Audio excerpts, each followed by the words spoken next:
Hello, my friends. This is the New Thought Media Network. I am Ken Ludwig, and you are watching Vibrant Living. Hope this day finds you safe, healthy, happy, and thriving wherever you are, whatever you're doing, however you're doing it. Just hope you're enjoying your life and having a good time. So I've really been taken lately, and I guess maybe the show shows that I've been taken with the reading that I've been doing in my morning reading from my dailies in my meditation, and that's what the subject matter that I put up today was: is life a battlefield? Because one of the readings this morning was from the Daily Stoic, which it's just a book that I really truly have come to enjoy. From it's the knowledge of Marcus Aurelius and Epictetus and several others that Seneca and people, just ancient names that lived by this lifestyle of Stoicism, which is really incredibly interesting. And their take on things is very much in that mindset of the thing I've quoted a couple of times here of late from Jitta Krishnamurti, that I don't mind what happens. And Stoicism very much adheres to that kind of a philosophy. So here's the reading from this morning, and I hope you enjoy this. It is from Epictetus, and it is: don't you know life is like a military campaign? One must serve on watch, another on reconnaissance, another on the front line. So it is for us. Each person's life is a kind of battle, and a long and varied one, too. You must keep watch like a soldier and do everything commanded. You have been stationed in a key post, not some lowly place, and not for the short time, but for life.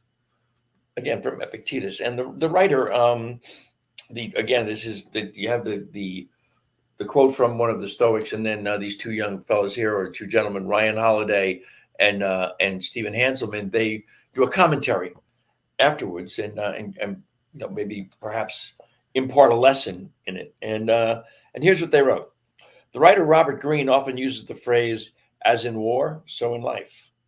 It's an aphorism worth keeping close, because our life is a battle both literally and figuratively. As a species, this is very interesting here. As a species, we fight to survive on a planet totally indifferent to our survival. As individuals, we fight to survive among a species whose population numbers in the billions. Even inside our own bodies, disease bacteria or diverse bacteria battle it out. Vivere est militare. Life is to live is to fight. Today, you'll be fighting for your goal, fighting against impulses, fighting to be a person you want to be. So what are the attributes necessary to win these many wars? And this is probably the most important piece to me is, and I don't necessarily ascribe to that idea that life is a battlefield, that life is a war, that we're fighting all the time to stay alive, to survive. I'm sure in some instances that's true for a lot of people on the planet, but here in the United States of America, living in the middle class, no matter how much the middle class is struggling, no matter how much the middle class has been, I like to say, burned to the ground, still, we do not necessarily struggle to survive. But we are living on a planet that is indifferent to our survival. It couldn't care less if we're here or not here, or if we survive or we don't survive. But after their commentary, these guys list a couple of things: the qualities that you must have in order to the qualities necessary to be able to achieve the things you want to achieve in life, whether it's a goal or a lifestyle, or safety for your family, whatever it is. The qualities are discipline, fortitude, courage, clear-headedness, selflessness, and sacrifice. And those are the attributes that win the battle, if you will. The attributes that lose the battle would be cowardice, rashness, disorganization, overconfidence, weakness, and selfishness. And as I read that this morning, after my meditation, it occurred to me that all the people I know in business, the people I know in the network marketing world where I make my bones, they all, to some degree or another, demonstrate those qualities that lead to winning the battle, lead to being a winner in general. All right, discipline, fortitude, courage, clear-headedness, selflessness, and sacrifice. And then I looked at the other side of the coin. We have a government that's not failing, but our government is struggling. Our government is truly in a battle, and I think it's a battle of an existential battle for our democracy. And I look at the politicians, the people that we look to be the ones who are creating our laws, helping us to energize our better angels, helping us to make that more perfect union, and all the branches of government, the executive, the Congress, and the legislative, and the judiciary, and the judiciary in particular right now seems to be struggling. And I look at those attributes that lose wars, and here I find something interesting that all too often I think can be attributed to the people we're looking to be our leaders: cowardice, rashness, disorganization, overconfidence, weakness, and selfishness. Now, I don't want to, I'm not here to cast aspersions or to point fingers, but just in general, it seems to me that the people who we are depending on, as I said a minute ago, to legislate, to run the government, to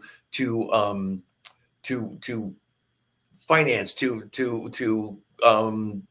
what's the word? Oh my goodness gracious me. To fund, there you go, to fund programs and legislation and the things that we need in order for us to live a healthy, happy lifestyle here in the United States of America. Those people are not living up to those attributes of courage and discipline and clear-headedness. They're not going there. They're going more towards the cowardice and the selfishness and the self-promoting attributes that really don't do anything for anyone but themselves. And that's very interesting to me when I looked at that. And I didn't think about it at first. I didn't think about it until I was getting ready to do the show, that was really something that we all should be concerned about, I guess. We got an election coming up here in 5 months. And what we really should be thinking about is, what country do we want to be? What lifestyle do we want to have? How much do we care about the aggrandizing of the rich and corporations versus taking care of each and every one of us and our children and our children's children and our children's children's children? We are living in a time of crisis, I think, in many respects, politically. And I didn't intend for this to be a political kind of conversation, but I'm really, really pointing to the idea that we have to stop and you have to think about what's important. Is it important that we have people who are telling us the truth? Is it important that we recognize which side is doing that? If there are two sides and one is not telling the truth, do we get caught up in the false equivalency of both sides are guilty? They all do the same thing. They're all too attached to corporations, to big money, to pharmaceuticals, insurance companies, big oil, blah, blah, blah, blah, blah. That's a false equivalency, because as much as I am clear as a bell that our political system and corporate money are way too tied together, that would be part of the Citizens United ruling that the Supreme Court did. As much as I'm clear, they're all too attached to that, because they have to fundraise all day, every day. And the bigger the funding contributor, the less fundraising they have to do. And so you become a little bit beholden. That's not particularly the individual's fault so much as a fault in our system. There have been many attempts in the past, seems to have gone by the wayside now, but there are many attempts in the past to actually fund our elections via our tax money and have a limit on that. Now the sky's the limit, and we will wind up with a presidential election that will cost north of $1 billion. How stupid is that? We have Senate races and even some congressional races that cost tens of millions of dollars, hundreds in some cases of millions of dollars, just for the power and the control that comes with being a member of the political class. We got to stop and think about this. We got to pay attention. The economy's doing good. The country's moving in the right direction. No matter what you feel about that, you have to stop and think. You have to look at facts and figures and things that tell you things are moving in the right direction for the first time in a very long time. The economic indicators are all going in the right direction. They're indicators. They're not saying everybody's doing great. They're not saying I'm living high on the hog, because I ain't. And I'm struggling as a middle-class person as much as everybody else is struggling as a middle-class person. But the economic indicators tell us that things are improving. I had a thought here earlier today. I'm the oldest of 9 children. My father was the president of an insurance company, which was a pretty nice position to be in. But as the president of an insurance company in the 1960s and 70s, my father made at the highest level about 120 grand a year. 120 grand a year. Guys in that position now make millions and millions and millions of dollars, but my dad made $120,000 a year. My mother never got another paycheck from the day she got married. She was a housewife, she was a homemaker, and a mother to 9 children. We lived in a 7-bedroom house with 3 bathrooms in a very upscale neighborhood on Long Island, near the water, near the Great South Bay of Long Island. We had 2 cars, we had a boat. My parents played golf, they went bowling, they did whatever the hell they want, whenever the hell they wanted to. And those of us who wanted to got to go to college. And we didn't have to pay for it. My dad paid for it. On $120,000 a year, one income. I had a Facebook friend the other day. I made a post on Facebook about the idea that we are not in a recession. The Dow Jones is at record levels and unemployment is at 50-year lows. And people came back with how they're struggling in the middle class. And I get that. I totally get it because, as I said, I'm one of them. But one person in particular talked about the fact that she and her husband both work 2 jobs and can barely make ends meet. Wow. And they live in California. Probably one of the least advantageous places to live if you're trying to make it in the middle class. You know, I have a friend up in San Francisco who's in the real estate business, and she posts these houses, these little more than starter homes for $1.5 million. I'm like, what? Are you kidding me? And I don't know why I'm off on this rant, but the idea is pay attention to the direction things are going. We had the pandemic. We had 4 years of the most inept administration we have ever had in the history of the country. That is not my opinion. That is not hyperbole. That is the opinion of all the presidential historians that have ever been asked. And then we had the pandemic. And then we had the supply side, the inventory problems across the globe. Right now, this country, the United States, is doing better by almost multiples, by double, better than any other European country, better than any other economy on the planet, because we've had good leadership, because we're winning the battle, because our leadership right now, the leadership at the top has discipline, fortitude, courage, clear-headedness, selflessness, and sacrifice. And I think if you want to stop and say to yourself, okay, which direction am I going to go come election day? Stop and think about this. Discipline, fortitude, courage, clear-headedness, selflessness, and sacrifice. Or cowardice, rashness, disorganization, overconfidence, weakness, and selfishness. I'm not going to draw the lines for you.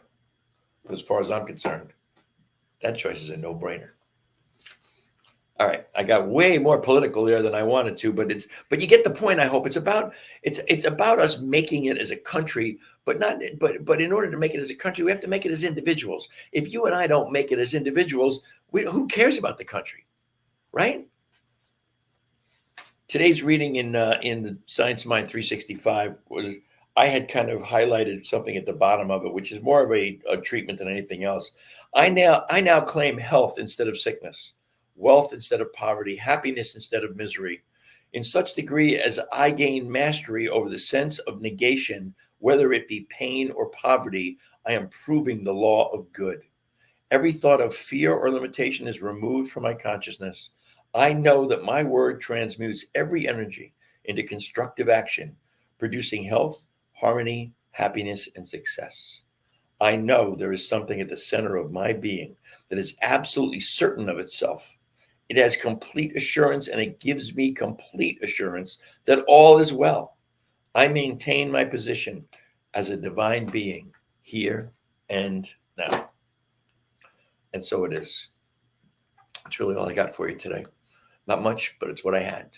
Of course, always please remember that the New Thought Media Network is a nonprofit organization. If you would go to ntmedia.org, click on donate. We are always very grateful for anything and everything that you deign to bestow upon us. If you want to find me, you can send me an email at teamrockitnow@gmail.com. You can also find me and my beloved Lisa on our branded Facebook page, Vibrant Aging, which of course goes hand in hand with this show, Vibrant Living. The sponsor of the show, as always, is HempWorks, creator of the cleanest, purest, most highly potent. Why do I never get it? It's like it's the first day with the camera. Most potent CBD oil and CBD and hemp-infused products in the world. We are the #1 direct-to-consumer distributor of hemp and CBD-infused products. And of course, our great coffee, 5 milligrams of CBD in every cup, along with some chaga mushrooms, some other things for your health. Good for you. Excellent. Let's go back to that. Donate. New Thought Media Network, NT Media ntmedia.org, and click on donate and help us however you can. I know that there are lots of things you can do with your time. I am grateful for whether you're listening to me right now or watching me right now, or you tune in to the archives later on. I am grateful for the great gift of your time and your attention. I wish you all the love and all the blessings that the universe has to offer. I hope you will join me every Thursday at 2 o'clock Mountain Time, 4 o'clock Eastern Time. Until the next time, my friends, namaste.